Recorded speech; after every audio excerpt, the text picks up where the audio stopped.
After putting the wires back on, making sure tubes are good, then you want to jump it out and test it.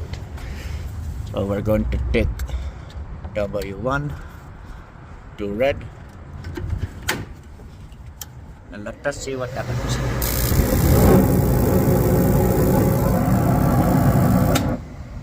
Very good. Now we'll power off until like the thermostat's on. Gustav, number one, buddy.